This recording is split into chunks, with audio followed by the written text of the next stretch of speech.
পাম্পে গেলে পেট্রোল পাবেন না, শুধু সরকারের লোক প্রশাসনের লোকদেরকেই তেল দেওয়া হচ্ছে। সাধারণ মানুষ গেলে ঘন্টার পর ঘন্টা লাইনে থেকেও আমরা তেলে পাচ্ছি না।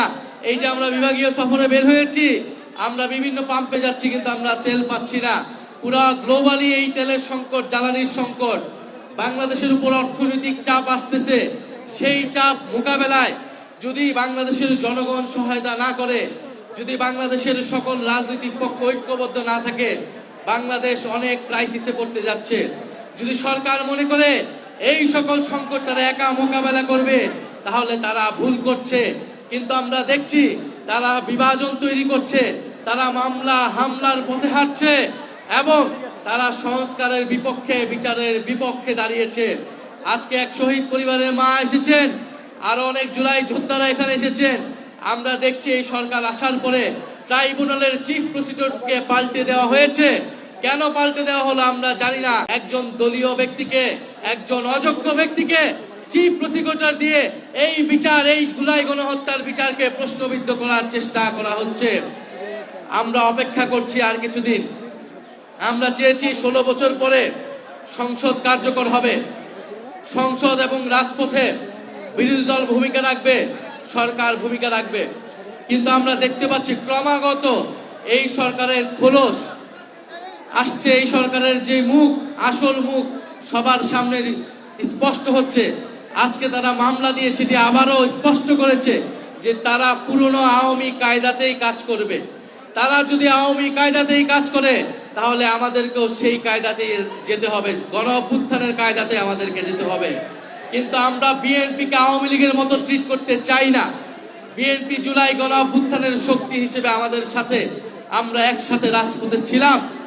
কিন্তু সেই ইতিহাস যদি তারা ভুলে যায়, রক্তের সাথে বেঈমানি করে যদি তারা আওয়ামী লীগ এবং ভারতের সাথে আঘাত করে সংস্কারের বিরুদ্ধে দাঁড়ায়, দুর্নীতিবাজ চাঁদাবাজদের পক্ষে দাঁড়ায়, তাহলে আমাদের আর কোনো অপশন থাকবে না রাজপথ ছাড়া। প্রিয় তরুণ সমাজ, আপনাদের প্রতি আহ্বান জানাচ্ছি, আগামী স্থানীয় সরকার নির্বাচনের জন্য আপনারা প্রস্তুতি নিন। জাতীয় নির্বাচনে যে কারচুপি হয়েছে, স্থানীয় সরকার নির্বাচনে আমরা সেই কারচুপি হতে দেব না। সাধারণ মানুষ আমাদেরকে ভোট দিয়েছে, কিন্তু আমরা ফলাফল ধরে রাখতে পারি নাই। এবারের স্থানীয় সরকার নির্বাচনে আমরা ঐক্যবদ্ধভাবে ভোট কারচুপি, ভোট ডাকাতদের বিরুদ্ধে, দুর্নীতিবাজ চাঁদাবাজদের বিরুদ্ধে আমরা প্রতিরোধ গড়ে তুলব। এজন্য প্রত্যেকটা কেন্দ্রে আমাদের কমিটি লাগবে। আপনারা তরুণরা সেই কমিটি সংগঠন তৈরি করুন, ঐক্যবদ্ধ থাকুন। আমরা বরিশালে আবারও আসব। আমাদের যে সাংগঠনিক যাতায়াত, যেটা গত 1 বছরে আমরা ডেভেলপ করতে পারি নাই, সেটা ইনশাল্লাহ এবার তৈরি হবে। আপনারা সংগঠিত হন।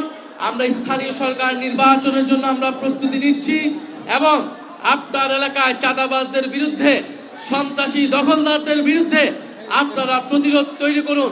সাধারণ মানুষকে নিয়ে কোনো দল মত এনসিপি লাগবে না। আপনারা নাসিরউদ্দিন পাটোয়ারির পথ ধরে সারা বাংলাদেশে এবং সারা বরিশালে চাঁদাবাজদের বিরুদ্ধে প্রতিরোধ তৈরি করুন।